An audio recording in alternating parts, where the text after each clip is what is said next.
Ce jour-là, je m'en souviendrai toute ma vie. Trop de jeunesse brisée, trop et trop jeune. J'étais en colère.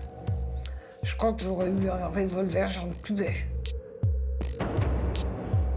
En 1970, dans un établissement recevant du public, près de 150 morts, c'est énorme.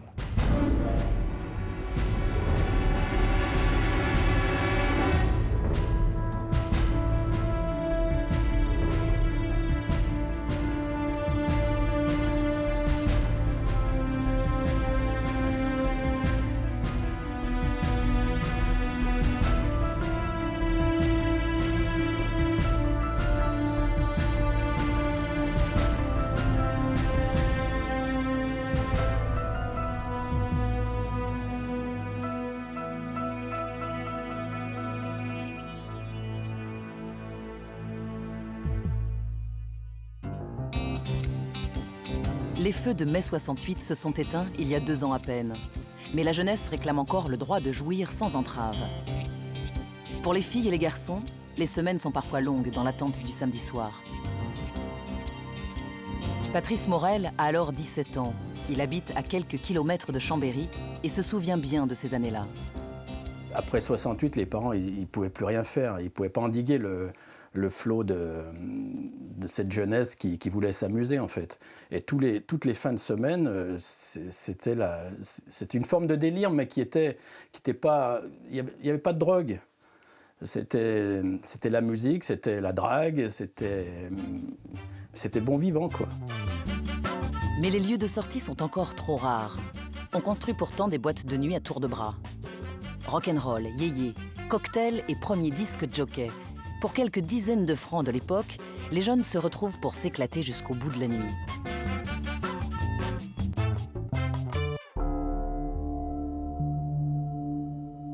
La région Rhône-Alpes ne déroge pas à la règle. Même le bourg de Saint-Laurent-du-Pont, 3500 habitants, aux portes de la Chartreuse, a son dancing. Ouvert en mars 1970, le 5-7 fait de plus en plus parler de lui. L'endroit est tendance pour Sally Bexin, un jeune grenoblois qui a alors 19 ans. Il faut dire que le 5-7 est une boîte dont on parlait qui était commencée à bien tourner. C'était une boîte que je ne connaissais pas du tout, donc j'avais envie de la connaître. Et donc c'était l'opportunité d'y aller. Et puis nous, on aimait bien avec Yves, ça s'appelle toujours, je suppose, on aimait bien danser. Moi, j'allais au 5-7 tous les week-ends, tous les samedis, tous les dimanches. Et puis, c'était une petite famille, on se retrouvait en famille. À peine le temps de se déshabiller au vestiaire, que tout de suite, tout le monde était sur la piste de danse. On adorait ça et tous, c'est une époque où on était tous très heureux. Construit dans un hangar en bordure de forêt, le 5-7 est un lieu entièrement dédié à la jeunesse. 1000 mètres carrés ont été spécialement aménagés avec pistes de danse et bar. Un décor original. L'intérieur ressemble à une immense caverne avec à l'étage de petites alcôves blanches. Christian et Odile sont des habitués du 5-7. Christian est serveur tous les week-ends. Ils connaissent parfaitement l'endroit. On pouvait monter au premier étage par un escalier en colimaçon. Et bon, il y avait des petites niches à certains endroits. La cabine du disquaire était spéciale aussi, comme une petite une caverne, hein, ou des igloos, des petits igloos, des choses comme ça. Et on se sentait bien. C'était une boîte où, en même temps, il y avait une ambiance collective. Les gens dansaient en bas, et en même temps, en haut, il y avait des petits coins où on pouvait bécoter, dragouiller. Mais si le 5-7 est connu, il le doit aussi à sa programmation musicale. Le 5-7, c'était le lieu mythique de la région. C'était devenu très vite le lieu mythique de la région parce qu'il y avait toujours des groupes qui passaient, des groupes rock, plus ou moins bons d'ailleurs, mais souvent bons quand même. Et ça drainait toute la jeunesse de la région. Samedi 31 octobre 1970, le 5-7 accueille un groupe venu de Paris. Les Storms commencent à faire parler d'eux avec leur rock psychédélique tout droit inspiré des concerts de Woodstock. Ils entament une de leurs premières tournées. En cette veille de Toussaint, une jeunesse insouciante attend l'ouragan annoncé sur scène.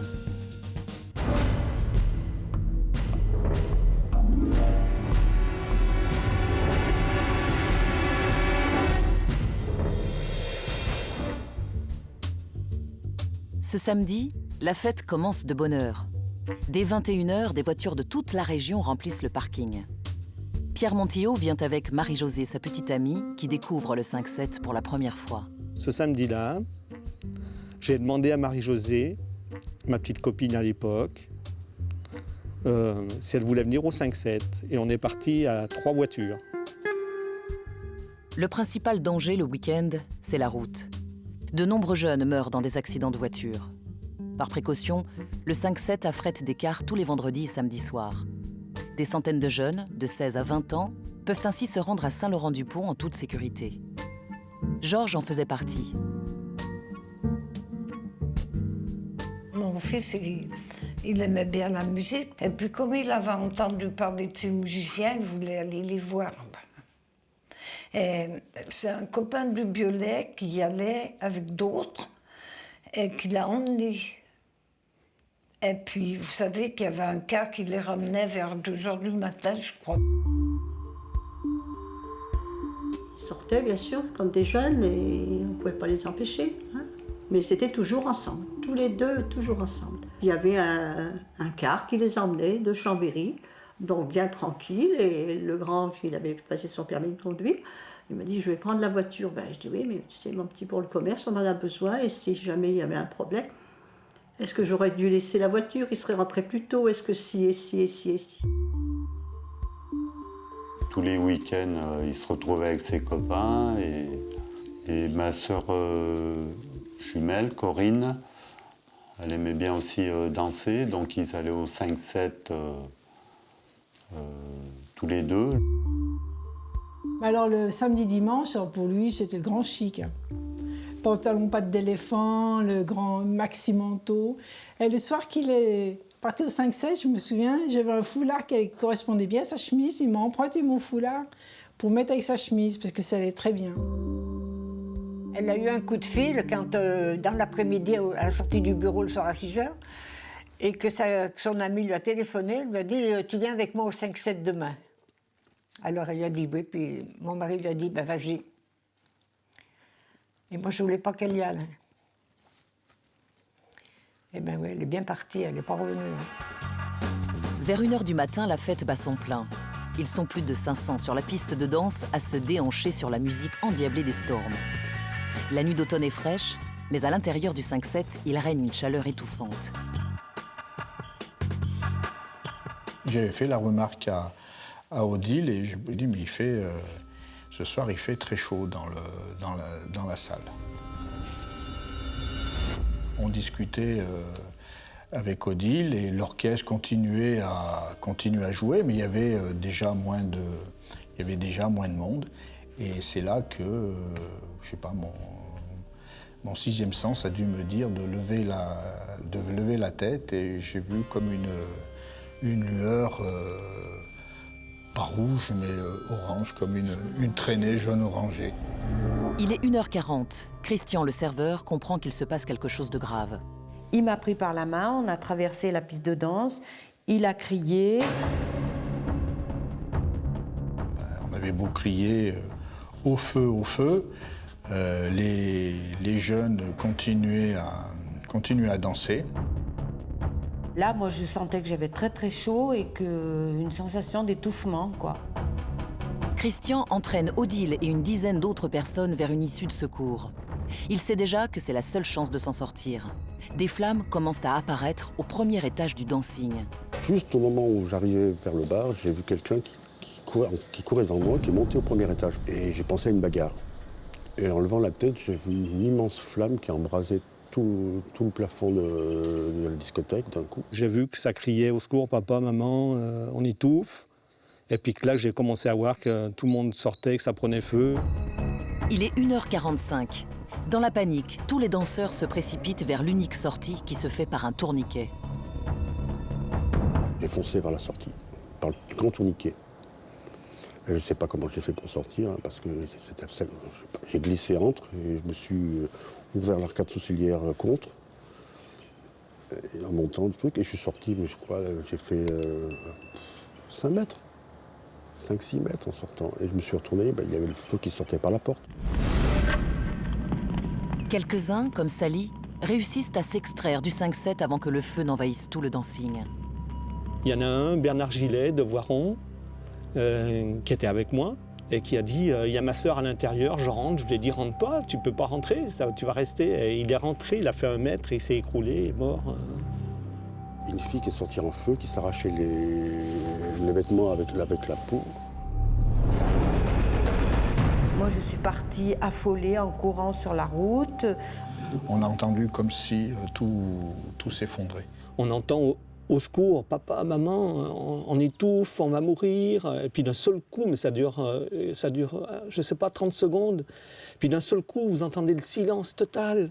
Et puis après l'explosion, et après plus rien. Il n'y a pas de téléphone au 5-7. Gilbert Bas, un des propriétaires du dancing, part prévenir les secours de Saint-Laurent-du-Pont qui se trouve à 2 km.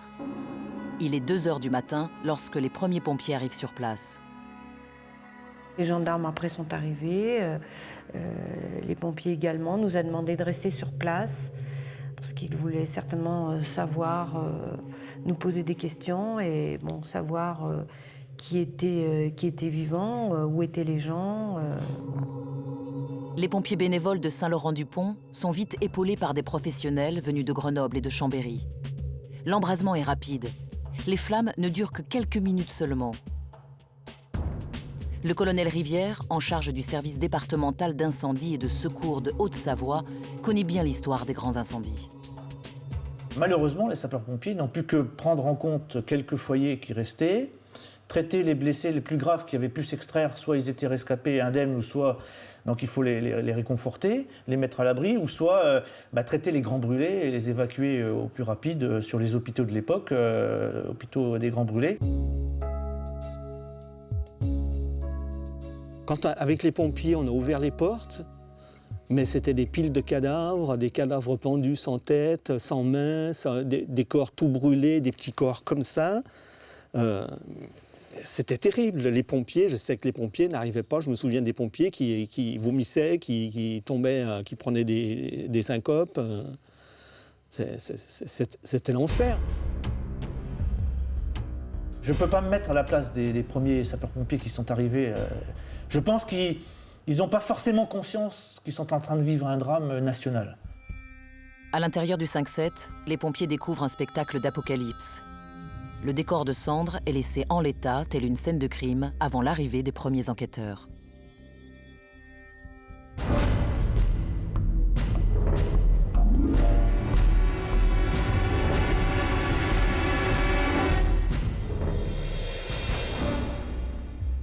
Dès 7 heures du matin, les radios et la presse régionale font leurs premières éditions spéciales. En ce jour de Toussaint, de Grenoble à Lyon, la nouvelle fait l'effet d'une bombe. Vers 7h30, 8h, j'ai une furie qui rentre dans ma chambre, c'est ma mère. Elle pousse, elle respire du coup, elle pousse un ouf de soulagement parce qu'elle vient d'entendre à la radio ce qui s'est passé, quoi. C'est un truc...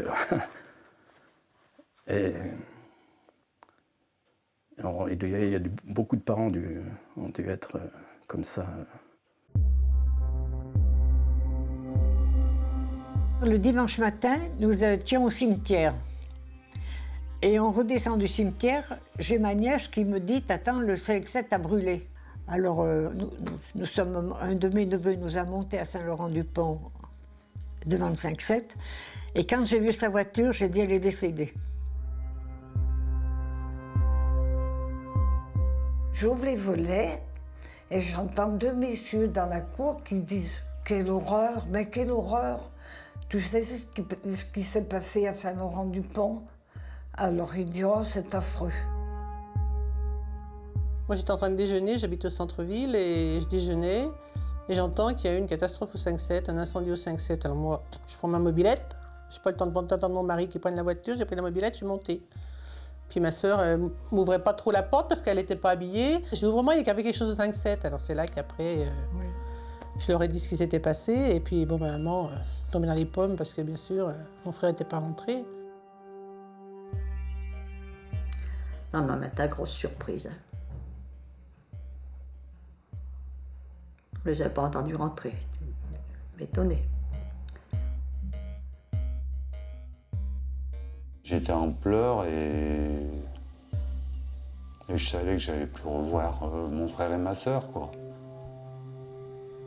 Il paraît que j'ai hurlé, toute la montée m'a entendu.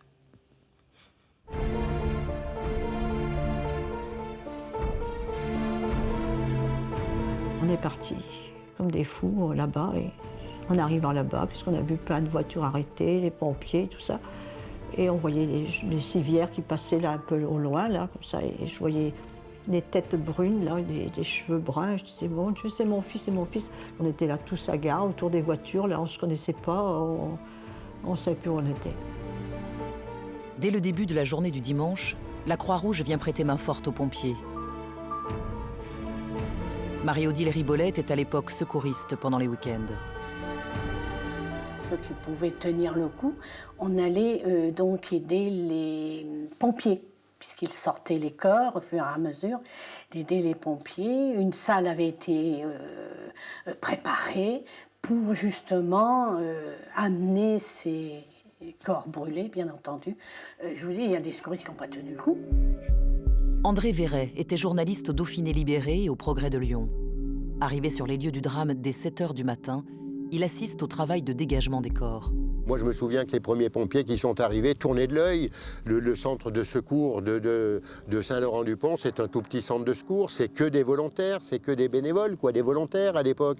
Le lieutenant, c'est le marchand de vin. Hein, et ils arrivent là, les premiers étaient, se trouvaient mal, quoi, quand ils arrivaient devant ce tas de corps. Vers midi, un jeune sapeur-pompier s'entretient avec son chef. Mon lieutenant, nous venons de sortir le 50e corps et le tas n'a pas bougé. Tout au long de la journée, le bilan ne cesse de s'alourdir. 50, 80, 142 corps sont finalement retrouvés carbonisés. Parmi eux, tous les musiciens des Storms. 4 victimes succombent à leurs blessures à l'hôpital. Un lourd travail d'identification commence. Les recherches ADN n'existent pas encore et pour les parents, l'attente va être longue. Chacun cherche une trace de son enfant. Il y avait une grande table où des objets étaient là. Il fallait, avec des numéros, naturellement, qui correspondaient au corps retrouvé. Alors là, on a retrouvé 2 chaussures, les 2 montres de mon fils, des enfants. D'après mon mari, les pompiers du 5-7 l'auraient retrouvé à ses papiers. Parce qu'il n'avait ni montre ni rien. Vous voyez, j'ai rien trouvé de lui, rien. Mais alors rien. Un morceau de sa chemise, qui était en coton, qui était jaune, ouais. Avec un col Mao. Vous voyez comme c'était.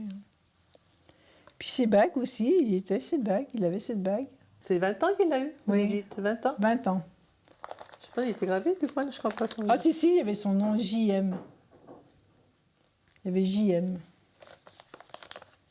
Oh, que ça a tout fondu, rien. Ah ben sa médaille, c'était tout noir, hein, c'était tout... Sa gourmette aussi, mais je l'ai perdu, et... ma foi, je n'ai pas retrouvé. C'est important d'avoir trouvé des affaires de mon frère, parce que d'abord, on sait que c'est mon frère, déjà. Oui, c'est lui, parce on qu'il sait avait que c'est son lui, nom. voilà. C'est quand même que c'est notre frère qu'on a pleuré, qu'on pleure notre frère, que c'est notre frère qu'elle a, quoi. Parce que moi, pour les parents des 2 filles du Sauge, là, c'est difficile de pleurer quand vous pleurez, vous avez perdu vos enfants, mais vous n'avez rien pour dire de concret, je ne sais pas comment expliquer, c'est vrai, vous pleurez sur du vide, quoi, je veux dire. Le gymnase de Saint-Laurent-du-Pont est transformé en chapelle ardente. Les familles y défilent, les unes après les autres, pour un dernier adieu à un fils, une fille, un frère ou une sœur disparue. Pour moi, ça a été dur, le premier jour. Mais le jour de la chapelle ardente, pour moi, ça a été plus dur parce que de voir les familles dans l'état où ils étaient.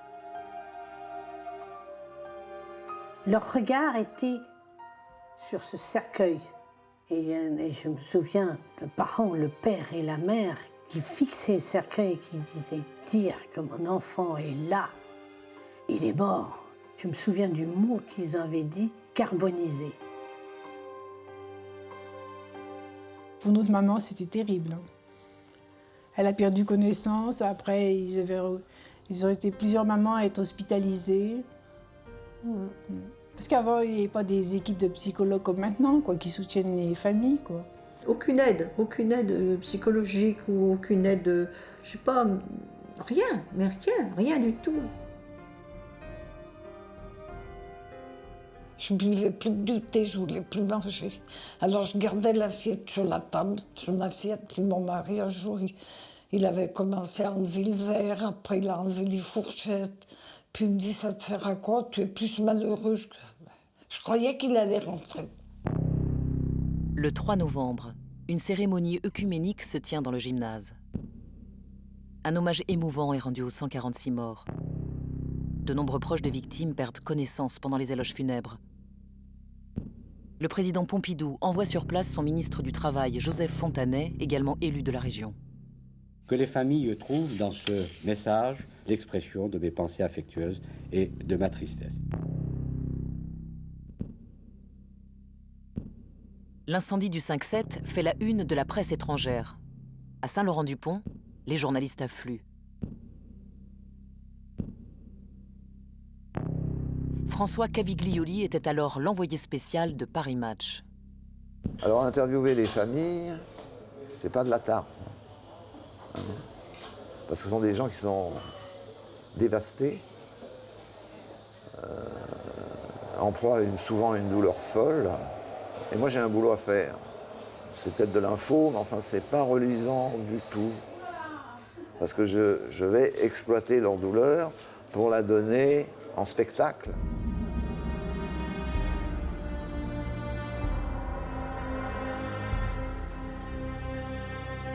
Dans la chapelle à Ardentes, un journaliste m'a enfermé carrément dans les WC et il m'a fait l'interview dans les WC.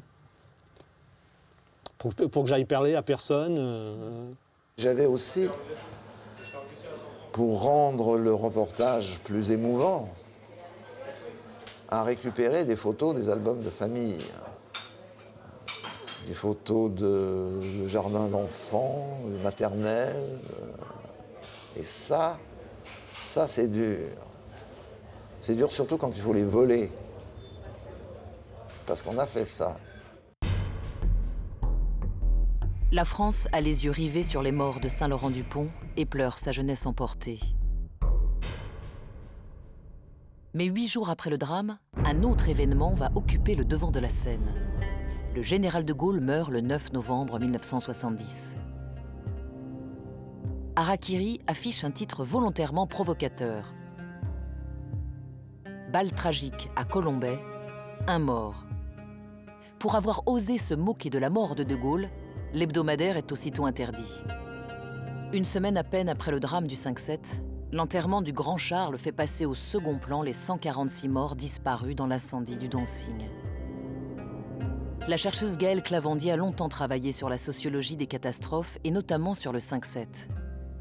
La mort du général de Gaulle, qui a eu lieu quelques jours après, a fait que la catastrophe est devenue c'est quelque chose qui était énorme et qui s'est dégonflé comme un soufflet. C'est le truc qui s'est étouffé, pouf. Je pense que les autorités étaient très mal dans leur peau, de toute façon, avec une affaire comme ça sur les bras. Donc ça a bien arrangé tout le monde que de Gaulle meurt juste après, quoi. C'est vrai qu'on sent vraiment que les familles ont été seules, d'où leur colère, d'où leur révolte, et une révolte qui ne fait qu'enfler dans les semaines et les mois qui ont suivi la catastrophe. On voulait savoir ce qui s'était passé, on voulait savoir pourquoi. Les familles des victimes du 5-7 viennent d'enterrer leurs enfants. Au deuil et à la tristesse s'ajoutent la colère et les premières questions. Comment l'incendie s'est déclaré? Qui sont les responsables? La catastrophe du 5-7 ne fait plus les unes des journaux. Les familles des victimes se sentent abandonnées. Plusieurs d'entre elles décident de créer une association pour mettre l'enquête sous pression. Elles veulent un procès exemplaire.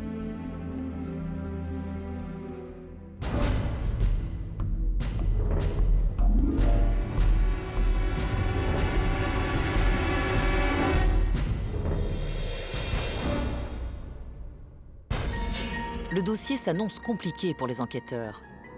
Le dancing a ouvert il y a seulement 7 mois et aucun signe ne pouvait laisser présager du drame. L'absence d'éléments ou de preuves qui pourraient ouvrir des pistes fiables laisse place à la rumeur. L'incendie pourrait être d'origine criminelle. Et le coupable est tout désigné. Le milieu grenoblois est actif dans les années 70. Raquettes, proxénétisme, règlement de compte. La mafia iséroise s'est fait une place au soleil aux côtés des clans lyonnais ou marseillais. Le 5-7 et sa popularité grandissante pouvaient susciter des jalousies. Nous, ceux qui sont restés, on a dit c'est un règlement de compte.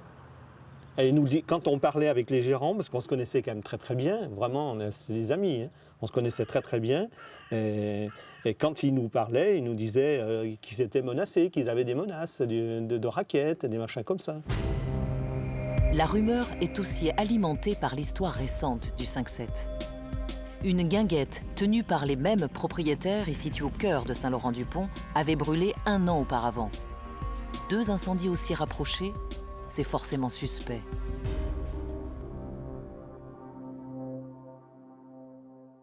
Beaucoup de choses ont couru, des interventions extérieures, une vengeance, un racket, des noms ont été suggérés. Nous n'avons rien eu. Nous n'avons pas eu ce petit fil qui permet, lorsqu'on le tire, de découvrir peu à peu qu'il y a quelque chose de pas catholique qui s'est passé. On n'a rien trouvé de saisissant. Quelqu'un qui veut mettre le feu pour du racket, pour une question de racket, pour une question, je ne sais pas, pour une question de concurrence, il ne va pas le faire quand il y a encore des gens. Il va mettre le feu à 4 h du matin, 5 h du matin, quand il n'y a personne. Il ne peut pas prendre ce risque. Même si c'est un abominable truand, quoi. La thèse d'un racket qui aurait mal tourné, l'association des familles de victimes ne peut y croire. Je crois que d'un point de vue des familles, de toute façon, l'attentat n'était pas possible, puisque ça réveillait de vieilles images, qui sont des images en lien avec la prostitution, la sexualité, qui sont des images en lien avec la mafia, le racket. Or, ce sont des enfants qui sont décédés, des jeunes qui n'avaient strictement rien à voir avec la prostitution et strictement rien à voir avec le milieu de la mafia. La rumeur court. Mais elle n'empêche pas le juge grenoblois Viossa de poursuivre son travail d'instruction. Les familles de l'association des victimes font appel à un avocat lyonnais, Maître Soulier. Mais les familles, elles veulent savoir, mais elles ne demandent pas la peau de quelqu'un. Elles disent « punissez les coupables », mais dans l'incapacité de les déterminer, de dire c'est celui-ci ou c'est celui-là. Elles sont là dans l'attente, dans l'expectative. Je n'ai pas le souvenir, un instant, qu'une pression ait été exercée sur nous au point de dire « si vous ne ramenez pas le scalp de celui-là, alors vous aurez failli à votre mission ». Pas du tout. Pour tenter de comprendre comment le feu a pris et pourquoi il s'est développé aussi vite, 3 experts judiciaires sont nommés. La première question est essentielle. Quelle est l'origine de l'incendie ? On ne peut pas évoquer un drame où il y a eu près de 150 morts sans évoquer d'erreur. La fatalité n'existe pas dans ce cas précis. Cet incendie a eu pour origine, selon l'enquête, une installation de chauffage. Produire du chauffage, c'est produire de la chaleur. Donc la chaleur, jusqu'à présent, ça enflamme des matériaux. Donc il suffit qu'il y ait eu un échauffement des matériaux mal isolés pour enflammer des matériaux à proximité, tout simplement. Il n'y a pas besoin d'une flamme pour produire un feu. Il suffit de la chaleur qui se communique par contact ou par convection à des matériaux facilement inflammables. Les rescapés sont tous formels. Le feu s'est déclaré à l'étage, au niveau des petites alcôves blanches, derrière lesquelles passent les gaines de chauffage. Construites en mousse de polyuréthane, une sorte de matière plastique utilisée depuis peu dans les constructions, les alcôves blanches du dancing, qui faisaient son originalité, vont entraîner sa perte. Selon les expertises de l'époque, le polyuréthane utilisé n'était pas ignifugé. Une simple étincelle transforme ainsi le dancing en un immense brasier. Directrice d'un laboratoire de recherche et d'expertise sur le feu et l'environnement, Armelle Muller connaît bien les effets du feu sur ce type de matériaux. Alors, donc, nous avons donc à gauche un échantillon de mousse non ignifugée et puis donc à droite un échantillon de mousse ignifugée. Donc l'inifugation, aujourd'hui les matières plastiques ont fait de grands progrès, permet effectivement de rendre ces matières moins sensibles à une petite source d'inflammation. Donc on voit déjà que l'échantillon de gauche s'enflamme beaucoup plus rapidement, qu'il génère des gouttelettes de matière enflammée, de nature à propager bien évidemment un incendie en partie basse des locaux. En raison de la propagation rapide de ce polyuréthane non ignifugé, effectivement en une dizaine de minutes, une quinzaine de minutes, on peut avoir un embrasement généralisé. Et ensuite ce produit va dégager des gaz particulièrement toxiques. En quelques minutes, suivant bien sûr la dose qui va être reçue par les personnes, elles pourront effectivement s'évanouir, puis surviendra le décès quelques minutes encore après. Malgré la vitesse de propagation des flammes, la grande majorité des jeunes auraient dû avoir le temps de sortir. Mais il faut franchir un tourniquet en métal de 2 mètres de haut, au pied duquel les pompiers vont retrouver plus de 80 corps calcinés. Le système du tourniquet fait que ça tourne que dans un sens. Et quand les gens veulent sortir, eh bien, si tous avaient poussé dans le même sens, peut-être que quelques-uns auraient pu sortir, mais malheureusement, devant le tourniquet, il y en a qui poussent dans un sens et les autres dans l'autre sens. Personne n'a pu sortir. Le tourniquet était bloqué par les victimes elles-mêmes. Et voilà comment il y a autant de monde. Et voilà comment sur 146 morts, on en trouve 140, on en trouve plus de 100 autour des tourniquets. Et puis après, il y avait cette fâcheuse manie que pouvaient avoir un certain nombre d'exploitants de fermer les issues de secours à clé, enfin, ou de les verrouiller par un système ou par un autre, pour éviter la resquille. Ils avaient même mis des voitures derrière les portes pour pas qu'ils sortent, tellement qu'ils avaient peur de la resquille. Pourquoi ils ont tout fermé à clé? C'est ça que je leur en veux affreux. Et ce portique aussi, ce portillon-là, vous l'avez vu? Enfin, est-ce que c'est quelqu'un qui a fabriqué ça? Vous vous rendez compte? L'artisan qui a fait ça, je ne sais pas, l'artisan, je ne sais pas qui a fait ça, mais c'est impensable. Un système de chauffage défectueux, des matériaux hautement inflammables, un tourniquet qui retarde la sortie et certaines issues de secours bloquées. Les jeunes du 5-7 se sont retrouvés pris au piège. Dans ces conditions, on peut se demander comment le dancing avait obtenu l'autorisation d'ouvrir au public. On ne peut pas dire qu'il n'existait pas de réglementation relative au risque d'incendie et au risque de panique au moment du drame du 5-7, puisqu'on avait déjà un règlement de sécurité qui datait pour le décret de 1954 et pour le règlement de sécurité technique de 1965, avec des règles très précises. Le nombre d'issues était correctement dimensionné, les matériaux utilisés étaient également très précisés. Le problème du 5-7 n'a pas été la non-existence d'un règlement de sécurité, il a été le problème de la non-application du règlement existant.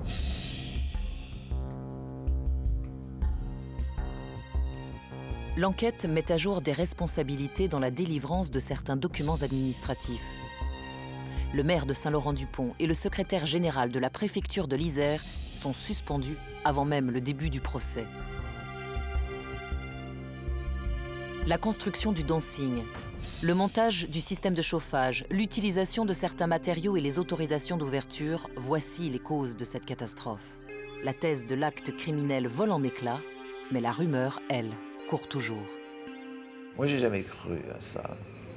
Et pour moi, c'était une manière en quelque sorte, de sauver l'honneur de l'espèce humaine.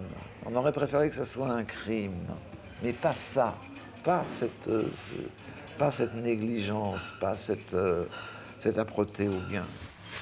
1 an après le drame, l'enquête est terminée. Avant l'ouverture du procès, les familles n'attendent qu'une seule chose, que les responsables soient punis.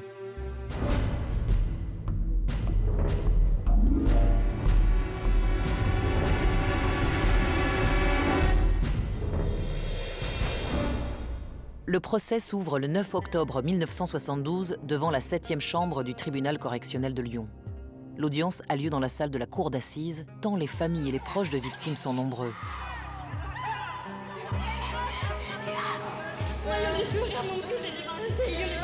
Sur le banc des accusés, ils sont 5 seulement à répondre au chef d'inculpation d'homicide et de blessures involontaires ayant entraîné la mort. 146 morts. Sur les 3 propriétaires du 5-7, un seul survivant, Gilles Berbat, se retrouve devant la justice. À ses côtés, les Winfl, père et fils, chauffagistes. Pierre Perrin, le maire de Saint-Laurent-du-Pont. Et Alfred Moscovitz, PDG de la société qui a fourni le polyuréthane. Pierre Truche est alors premier substitut du procureur. Il s'intéresse d'abord aux 3 propriétaires du 5-7. Gilles Berbat, Jean-Louis Herbelin et Jean-Paul Reverdy. Ce sont 3 jeunes hommes qui étaient très bien notés, très bien considérés. Et ces jeunes, ce qu'ils avaient, c'est beaucoup d'ambition, beaucoup de volonté pour faire un dancing qui recueille tous les gens de leur âge, et même des plus jeunes, pour faire la fête. Et le malheur, c'est que d'une part, ils n'avaient pas d'argent, et que d'autre part, ils n'étaient pas compétents. Alors, ce qui fait qu'ils ont, ne pouvant pas se payer des personnes compétentes, ils ont fait ça eux-mêmes. Gilles Berbat a 26 ans. Devant le juge Petit, il reconnaît s'être passé de spécialiste pour l'installation du système de chauffage pourtant complexe à mettre en place. Il reconnaît également avoir installé lui-même le tourniquet qui, le soir du drame, a freiné la sortie et entraîné la mort de nombreux jeunes coincés à l'intérieur du 5-7. Il reconnaît enfin avoir bloqué 2 issues de secours pour éviter les resquilleurs. Le 2e degré de responsabilité abordé au cours du procès est celui des chauffagistes. Le système de chauffage n'était pas bon. Alors cet artisan-là, ces gens qui ont installé le chauffage, je dis, ils savaient faire ça dans des maisons individuelles, mais pour un établissement, ils n'avaient certainement pas la carrure pour faire ça à ce niveau-là. Joseph Winfl et son fils n'avaient tout simplement pas les compétences pour un chantier tel que celui du 5-7. La Cour souligne qu'en tant qu'artisan, ils devaient mettre en garde les acheteurs sur l'installation de ce système de chauffage. Eux s'estiment non coupables parce qu'ils n'ont fait que vendre un système existant dans le commerce. Le 3e degré de responsabilité concerne le fournisseur de la mousse de polyuréthane qui a servi à la fabrication des petites alcôves blanches du dancing. Alors qu'il s'était d'abord adressé à un grand groupe, les gérants s'étaient vus refuser la livraison. Par contre, il s'adresse à un 2e, dirigé par un docteur en chimie, très spécialiste de ces affaires-là, et qui, sachant qu'il s'adresse à des gens complètement incompétents, ne leur a pas dit quelles étaient les limites d'utilisation. Alfred Moscovitz conteste l'accusation. À ses yeux, polyuréthane ou pas, l'incendie aurait eu dans tous les cas les mêmes conséquences. Les chauffagistes sont sur la même ligne. Après 3 jours de procès, Gilles Berbat, un des 3 propriétaires du 5-7, est le seul à reconnaître sa responsabilité et sa culpabilité. Au 4e jour des débats, le procès aborde les responsabilités administratives. Pierre Perrin, le maire de Saint-Laurent-du-Pont, a signé le permis de construire pour le 5-7, mais pas l'autorisation d'ouverture. Il savait pourtant que le dancing fonctionnait depuis plusieurs mois. Son attitude hautaine et méprisante exaspère les parents des victimes. Au bal maire de Saint-Laurent, il avait 5 avocats pour lui tout seul.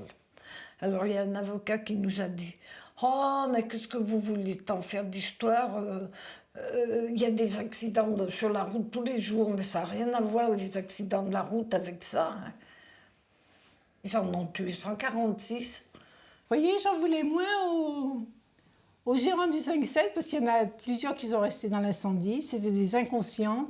Et le seul qui restait, Monsieur Bas, il s'appelait. Hein.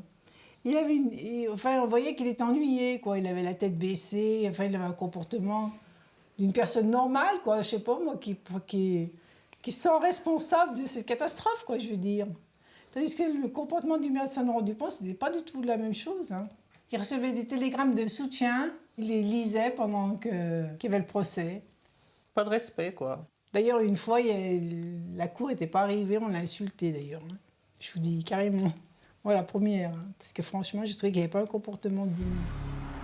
Pierre Perrin, robuste quinquagénaire, marchand de bois quand il n'est pas maire, affirme très vite à la barre se sentir dégagé du drame du 5-7 et avoir fait tout ce qu'un élu se doit de faire. Valider le permis de construire auprès de la préfecture de l'Isère. Obtenir l'autorisation d'ouverture de nuit. Et enfin, envoyer régulièrement des gendarmes au dancing pour vérifier les bonnes mœurs du lieu. Mais pour le juge Petit, le maire a oublié une chose importante. Vérifier que le lieu répond bien aux normes de sécurité avant qu'il n'ouvre ses portes au public. Un établissement recevant du public ne pouvait pas ouvrir s'il n'avait pas été visité par une commission de sécurité. Cette mesure existait déjà à l'époque. Après, les autorités administratives de l'époque, c'était à eux de faire respecter cette mesure. Ils ne l'ont pas fait pour les raisons qui leur appartiennent. En tout cas, ça a généré la non-connaissance de l'établissement par la commission de sécurité. Et ils n'ont pas pu émettre l'avis défavorable qu'aurait prévalu à ce moment-là, à mon avis. Pour le juge Petit, si la commission de sécurité n'est pas passée au 5-7, c'est parce que Pierre Perrin n'a pas signalé l'ouverture du dancing à la préfecture. Pour sa défense, le maire se présente en bouc émissaire, en coupable trop idéal, car pour lui, faire venir la commission de sécurité relève d'abord et avant tout de la préfecture. Ceux de l'administration, dit-il, qui eux sont payés et ne font pas leur travail. Il reçoit le soutien de 538 maires de l'Isère. Bien sûr que les permis de construire sont délivrés par les maires dans ces cas-là. Mais enfin, il y avait la préfecture. À l'époque, les maires étaient en tutelle. En tutelle. Et Jacques Izorni n'aura de cesse de demander la mise en cause du préfet de l'Isère. La puissance de l'administration est telle à l'époque qu'on écartera toute objection de ce genre. À l'époque, on ne fait pas tomber un préfet. 70 et Pompidou, on ne fait pas tomber un préfet à l'époque. Aujourd'hui, le préfet, il saute pour un truc pareil. Le tribunal rejette toute inculpation du préfet dans l'affaire. À ses yeux, il n'était tout simplement pas au courant de l'ouverture du dancing. Le réquisitoire du premier substitut, Pierre Truche, clôt une semaine de débat. La peine maximale prévue alors pour homicide et blessure involontaire est de 2 ans d'emprisonnement. Pour les parents des victimes, c'est trop peu, et certains quittent la salle, ulcérés par ces réquisitions qu'ils jugent bien trop clémentes. 146, c'était quand même pas mal. Hein. Oh, puis après, puis vous avez qu'à pas envoyer votre fille, ils avaient qu'à pas aller danser le jour de la Toussaint. C'était la veille de la Toussaint. Les gens disaient, ils n'auraient pas dû faire ça. Il aurait fallu qu'ils avaient pas besoin de danser, ils avaient qu'à laisser fermer le 5-7 à ce moment-là. Je suis allée à toutes les séances de procès, je suis allée, effectivement, les enfants, ils étaient jeunes, il ne fallait pas les laisser sortir si jeunes. Oui, mais les enfants, comme si c'était de notre faute, bientôt. 20 novembre 1972. La Cour rend son verdict dans l'affaire du 5-7. Pour Gilles Berbat, le propriétaire, 2 ans de prison avec sursis. Pour les chauffagistes, 13 mois et 15 mois avec sursis. Pour celui qui a fourni le polyuréthane, 10 mois avec sursis. Pour le maire de Saint-Laurent-du-Pont, 10 mois avec sursis. Les familles des victimes recevront 100 000 francs d'indemnité pour préjudice moral, 15 000 €. C'est le prix d'un jeune mort un samedi soir sur une piste de danse. Pour les familles des victimes, ils considéraient que c'était une affaire criminelle, qu'ils devaient être punis très sévèrement. Mais ce n'est pas possible, c'était des homicides et blessures involontaires, avec un maximum de 2 ans d'emprisonnement. L'incompréhension est totale. Ils ont tué mon fils, ils ont tué ma fille. Et quand on tue quelqu'un, 18 mois, 2 ans avec sursis, c'est pas cher payé. Moralement, voilà.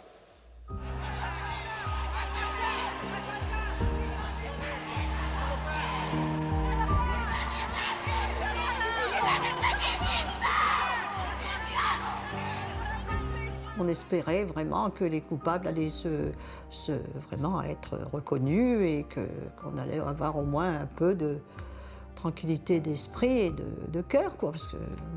Et puis alors, vu le résultat alors là, ça nous a anéantis complètement. Hein.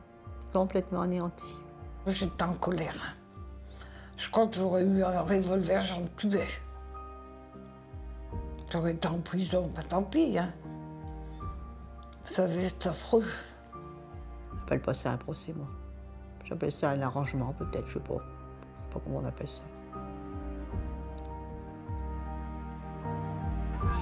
La Cour d'appel de Lyon confirme les peines de première instance, assorties d'une peine de prison ferme de 6 mois pour Gilbert Bas, le propriétaire du 5-7. Je crois qu'il y avait la volonté inconsciente de clore l'affaire. De clore l'affaire, c'est-à-dire qu'il n'y ait pas de retour, qu'on n'ait plus à s'occuper ni des accusés ni des victimes, que ça soit fini. On voulait mettre le couvercle, quoi.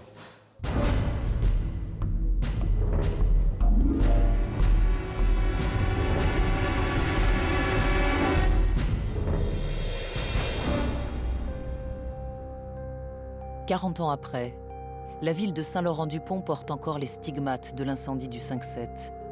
Elle est toujours intimement liée à ce triste fait divers, 146 morts dans un bal tragique.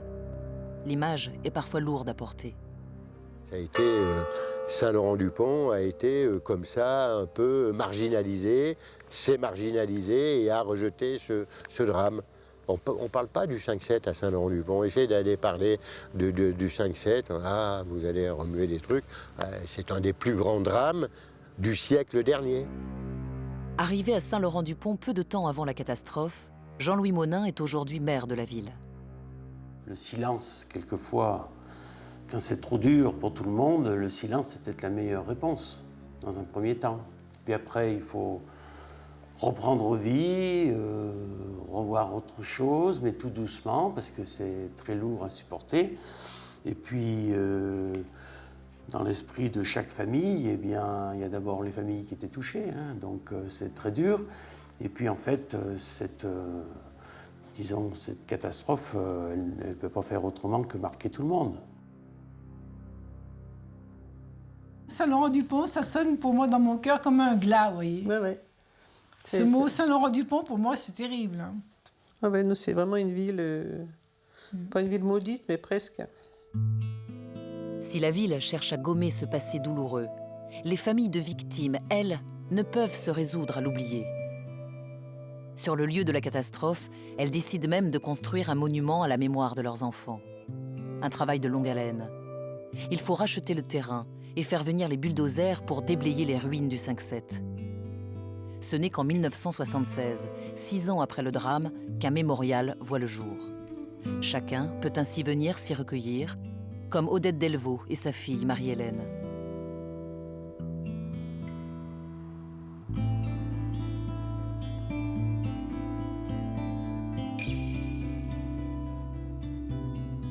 Je pense à tous les gosses, quoi, il n'y a pas de doute. C'est pas quelque chose de personnel quand je viens ici. Hein, je sais pas ce que tu ressens aussi, toi aussi. Hein, j'ai pas l'impression que c'est pas personnel, c'est... Oui. On a passé de tristes moments ici.